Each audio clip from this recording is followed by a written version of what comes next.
Do you remember waking up and looking at the newspaper for all the coverage of your favorite team and the excitement that was held and how well covered it actually was and why that has gone away? We're going to talk about that a little bit today. Plus, we get into our Troy game preview with Josh Boutwell right here on the Locked On Ole Miss podcast. You are Locked On Ole Miss, your daily podcast on the Ole Miss Rebels, part of the Locked On Podcast Network. Your team every day.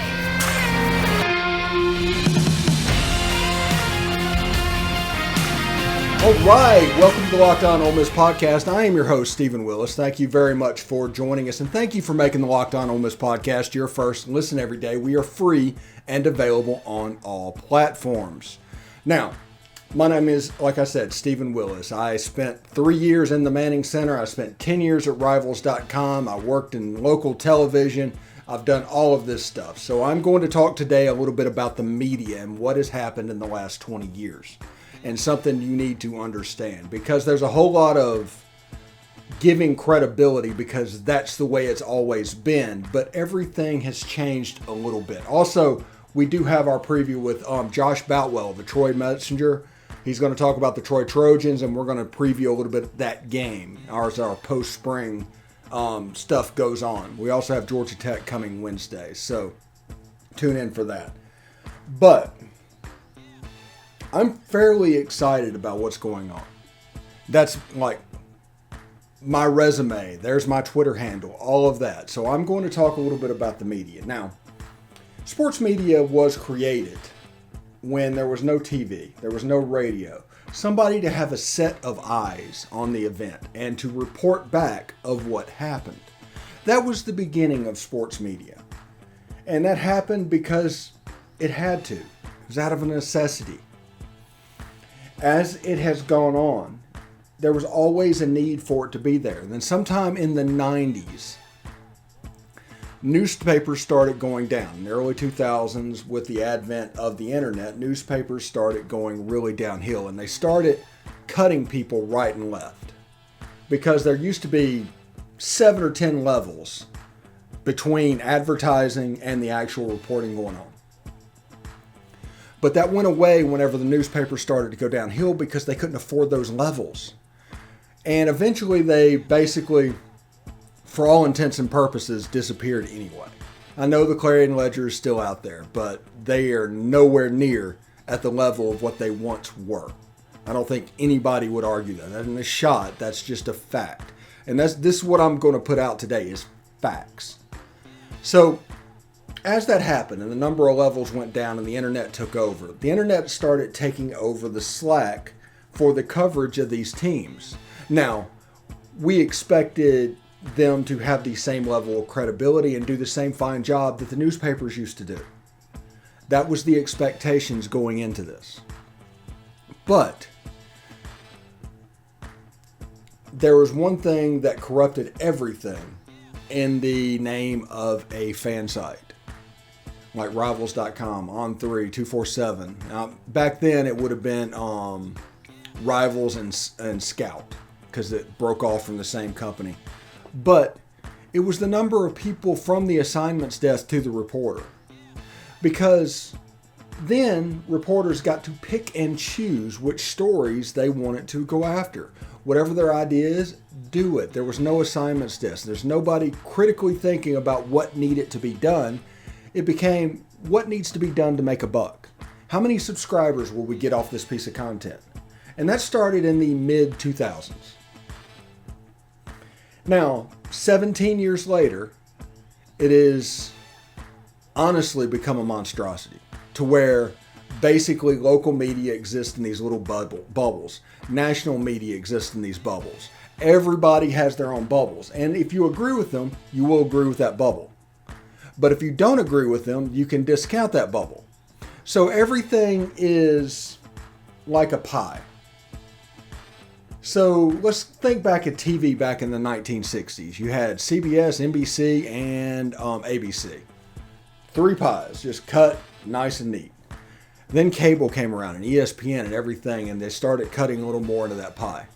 And now the internet came in and all these people are going at it. So basically the pies are these infantile slivers of information that people are trying to make money doing.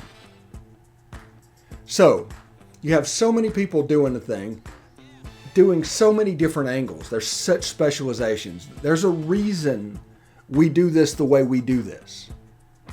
So this is affecting us as well, but since we don't report news and news isn't a part of what we're doing, it doesn't really affect us. But the money per subscribers on content items and all that led them down a row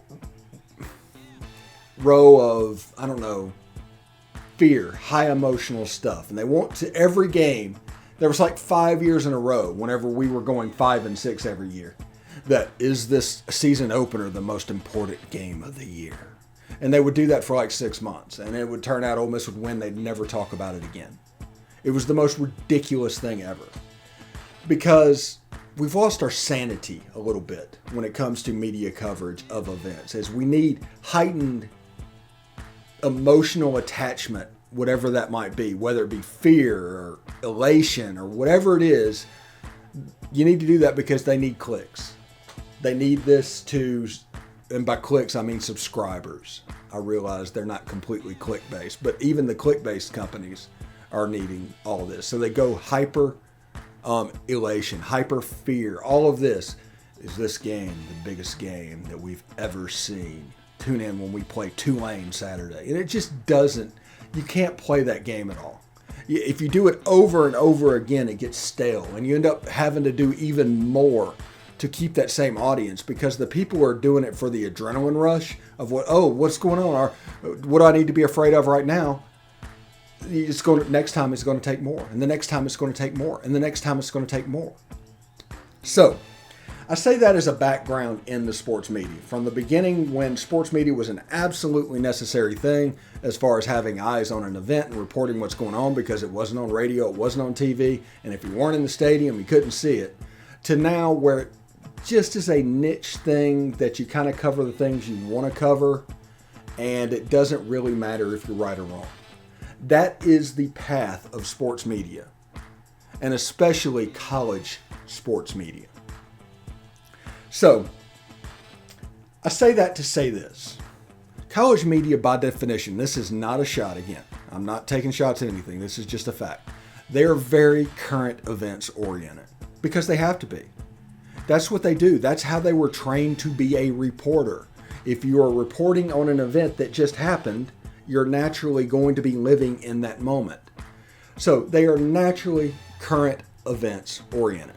So in this modern era of the media and what's going on, you have NIL, the transfer portal, all of these big picture things that have completely changed college athletics.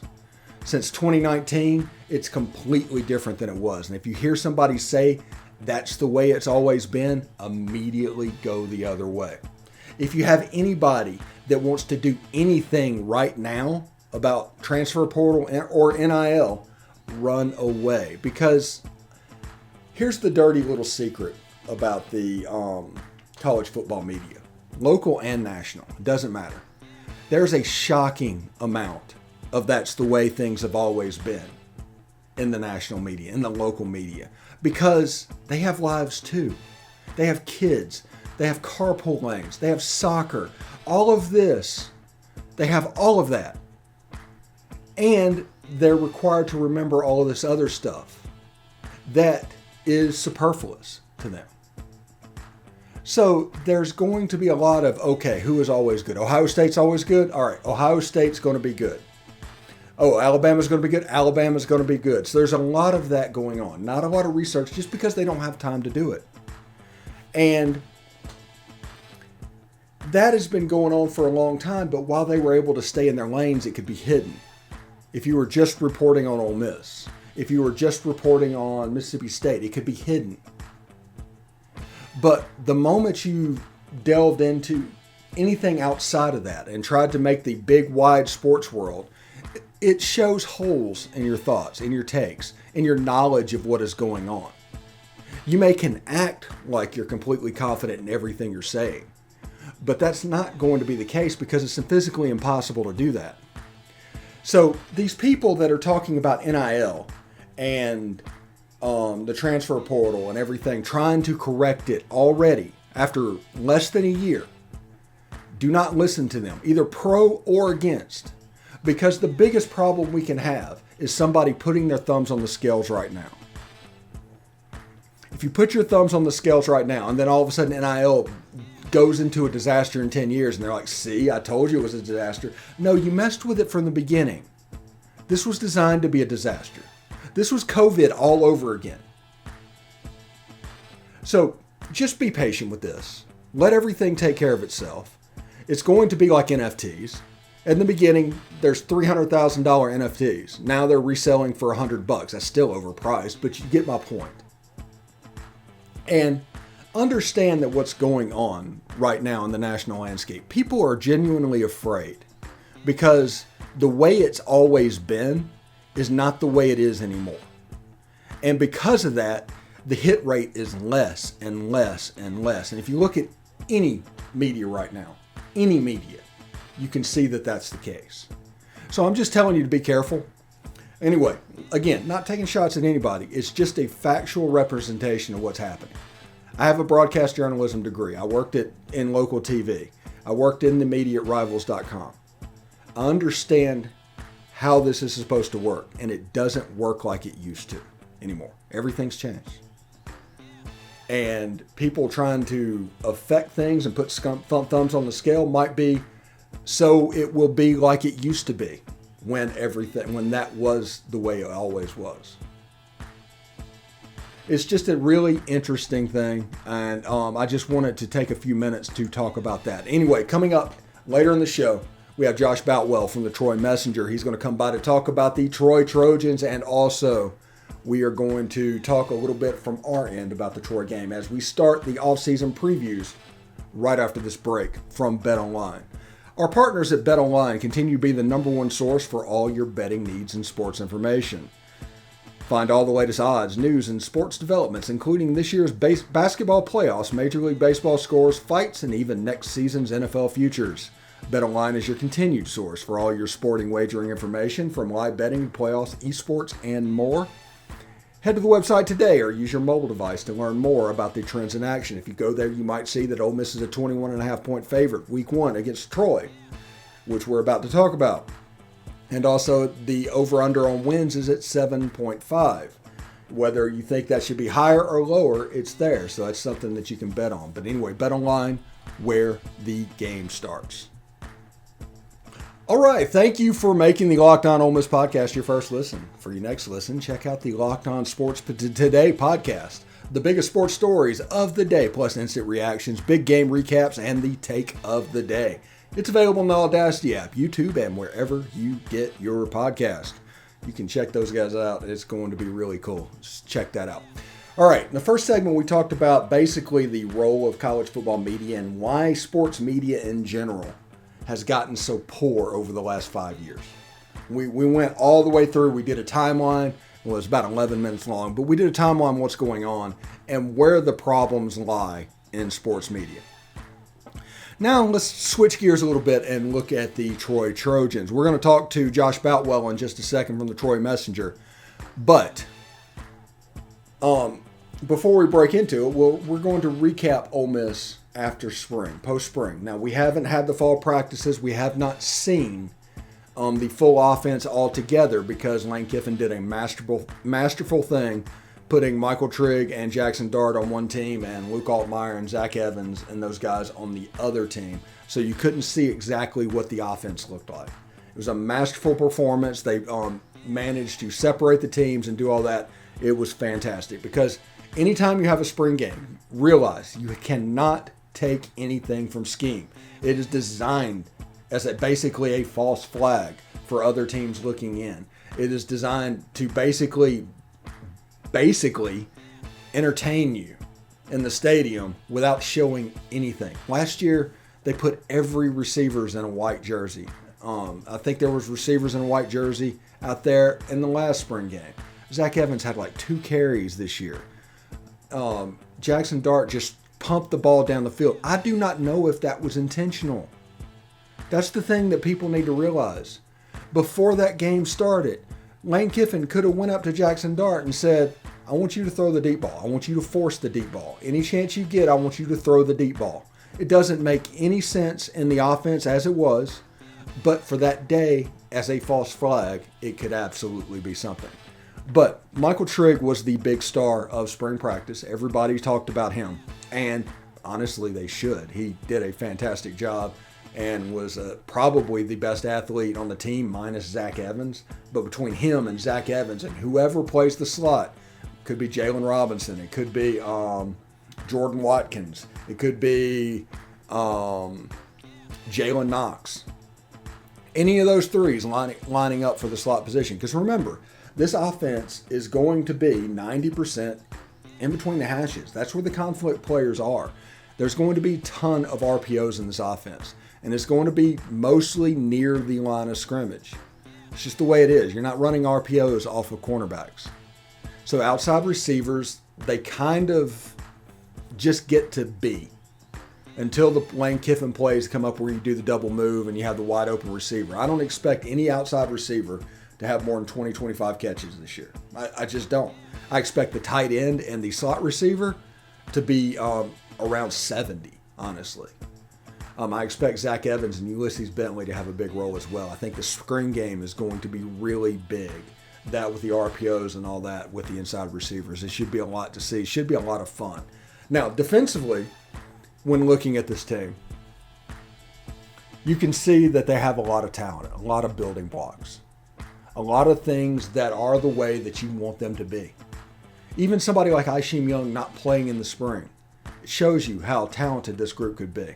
And a lot of it is confidence, because all of team sports is confidence. It doesn't matter whether or not you're Ole Miss baseball, Ole Miss basketball, or Ole Miss football. Team confidence is the most important thing of any player. Everybody's like, it's the Jimmies and Joes, not the X's and O's. No, it's confidence. It's confidence. It's everything. Confidence will allow you to play a step quicker. Confidence will allow you to play a step slower. It'll allow you to play down. If you are down, you will not be as good as you can be.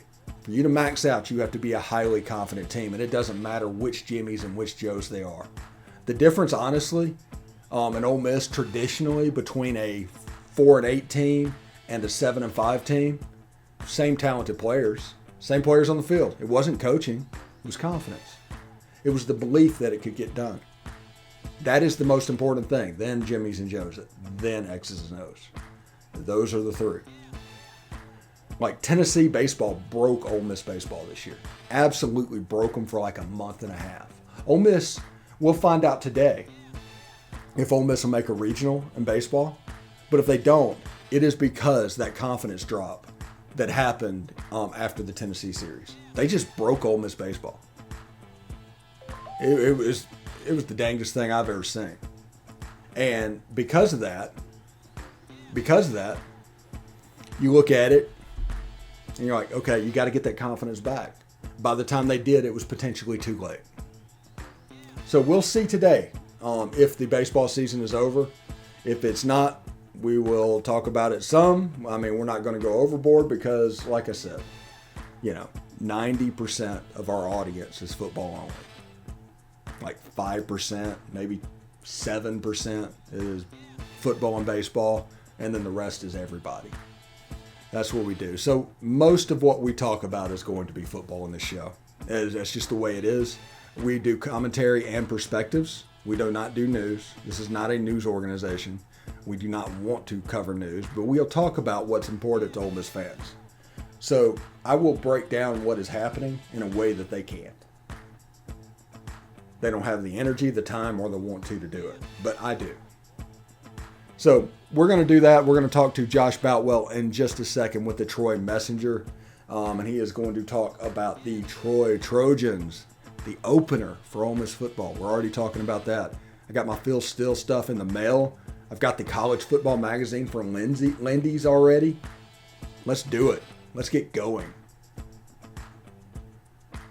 All right, thanks for making the Locked On Ole Miss podcast your first listen every day. We are free and available on all platforms, including iTunes. Do not forget to rate and review us on iTunes. Leave a 5-star review. You can say whatever you want to say. You can say Steve doesn't know what he's talking about. Steve talks too much.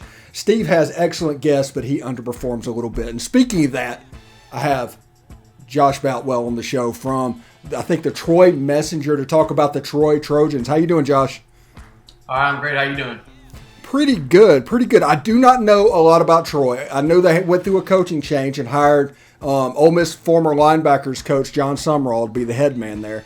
And I know they got a quarterback transfer from maybe out west somewhere. I think Utah. Tell me a little bit about the Troy Trojans and the expectations this year. Expectations are pretty high this year. Coming off of really the only way you can say it's 2 really bad years under Chip Lindsey the last 2 years.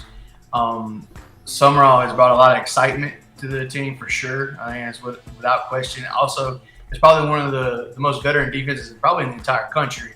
Almost all starters are back. You got guys like Carlton Marshall, All-American, Richard Gibner, who used to play at Auburn. You have Javon Solomon, who was an all-up Sun Belt.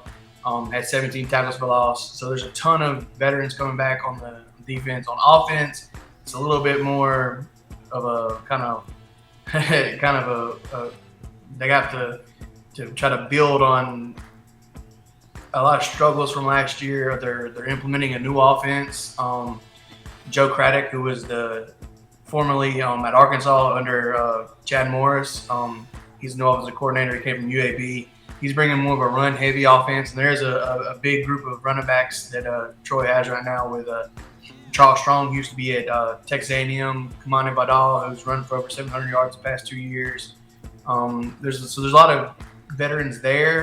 There's not a lot of experience at receiver. There's also they need some help on the offensive line a little bit. Sumrall has said he's going to look to the transfer portal to fill some of the holes they have right now on the offensive line, receivers. He wants to add a couple more on defense even. But like you said, they just got the transfer from Utah, Peter Costelli, who is probably the highest rated quarterback that's ever come to Troy. He's got 4.3 speed. He's really fast, even though he's about 6'3", 220. He's definitely going to bring some really interesting things at the quarterback competition in the fall, which is Gunnar Watson, who's the returning quarterback, and also Quade Hawkins is a redshirt freshman who has been competing for that spot during the spring. Okay. Since I got you on the phone, that you've probably heard that Lane Kiffin and Ole Miss, they're really heavily into the transfer portal and what they're trying to do. What does the transfer portal look like for Troy? Well, Sumrall has said a lot that he wants to build the team on recruiting, and he's obviously, I'm sure you know this, he's a fantastic recruiter.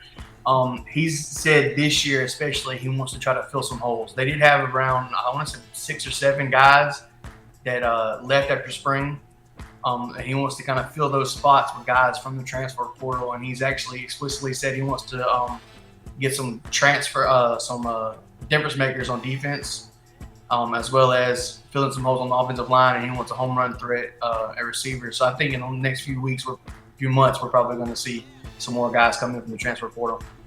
Okay. Another question is, Southern Mississippi and Marshall is coming into the Sun Belt. And how do you feel seeing the rise of the Sun Belt Conference? Because it was a laughingstock probably 7 or 8 years ago, to now it could probably argue to be the best Group of 5 conference. What do you think about this? It's pretty cool. Especially with Southern Miss. Southern Miss and Troy have a little bit of a kind of historical rivalry there. They've been playing each other anyway. So it definitely is going to bring some more prominence. Teams like Marshall and teams like Southern Miss coming in. And we got Old Dominions coming into James Madison. So it's definitely pretty cool. Sumrall has said that he doesn't want to just compete for Sun Belt championships. He wants Troy to be the next Cincinnati, a team like that. So I think adding these more teams like that is definitely going to make the prominence of the entire conference rise up. Have you seen many games of the other Sun Belt teams besides Troy? Have you been doing this a while?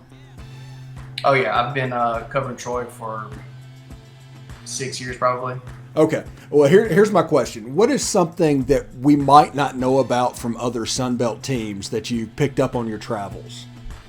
Like it might be a game at Coastal or something like that. Oh, well, I think with Coastal, at least the thing that's going to stand out is the turf for sure. The kind of, what I don't know, green, bluish turf, whatever it is. They're also on the beach, so they like to talk about that. App State's probably one of the best atmospheres they have out there, and also just, I mean, that program has been a monster for a long time. Yeah, and the last time I guess Troy was in Oxford was, 2017, 2016, somewhere around there? And they've gone through a bit of a transition because I remember them from back in the day when they had Larry Blakeney. They were always this anybody, anywhere, anytime type of team, and they would just give everybody fits. And just like every program, like when Nick Saban steps away, Alabama's going to go through this too. The next coach is going to drop down. You're not going to be at the same level. And I don't know what causes that, but that happens everywhere. You look at Nebraska, you look at Tennessee, you look at Miami. It just happens. Do you think John Sumrall is the guy to kind of resurrect that Larry Blakeney, or is he going to try and do something a little bit different to where he might be the next Nick Saban to Bear Bryant for Troy? For sure, probably the latter there. Neil Brown actually had a ton of success at Troy. And Sumrall was a part of Neil Brown's coaching staff. One of the things you look at when you look at his staff is how young some of these guys are, and super hungry. Also, Cole Popovich, who was offensive line coach of the New England Patriots, is on the staff now. Just everything that he's doing, it seems like he's not just building for, I want to have a couple good years and then I'm going to go coach in the SEC or anything like that. He seems to be wanting to build this program back up to the traditional power in the Sun Belt that it once was. Yeah. If you look at Lane Kiffin, the assistant coaches on the staffs are all about 30 years old. Our offensive coordinator is 28. I mean, it's ridiculous. That's kind of what recruiting has turned into with the transfer portal and everything else. You really have to have young guys doing that. You said that Troy was going to be really competitive defensively. This is probably going to be the strength of their team. Are we looking at a 3-4 defense, something similar to what Kentucky ran last year? What is that going to look like? It'll be a 3-4, mainly an odd front defense. He's not doing a ton of changes on the defense. You'll see primarily stand up outside linebackers that more people would see as like a defensive end type of deal. Really, the last several years, the defense has been kind of the strong point of the team when the offense has struggled mightily. They're going to want to get after the quarterback. They're going to be aggressive. They're going to be physical on the defensive line. You'll see probably a lot of blitzes coming on from those guys. Okay. And all good with the specialists? If people are going to reset? They have probably one of the better punters in the entire country, Luke Mazzagatti, who transferred over from, I believe it's from Connecticut. He averaged almost 50 yards a punt last year, I think. They have solid kickers. I think the return game is something they want to try to improve on this year for sure. Okay. Anyway, thanks for making the Locked On Ole Miss podcast your first listen today. Now make your second listen, Locked On NBA Big Board podcast. Raphael Barlow, Richard Strayman, Sam Ferris, and Leif Thulin give fans looks into biggest practices and biggest prospects and the latest player rankings and, of course, big boards. Follow Locked On NBA Big Board every day on the Audacity app, YouTube, and to wherever you get your podcast. Josh, thank you so much for coming on the show. If you need me as the game gets closer, I'll be happy to reciprocate, man. It's my pleasure. Anytime. All right, bud.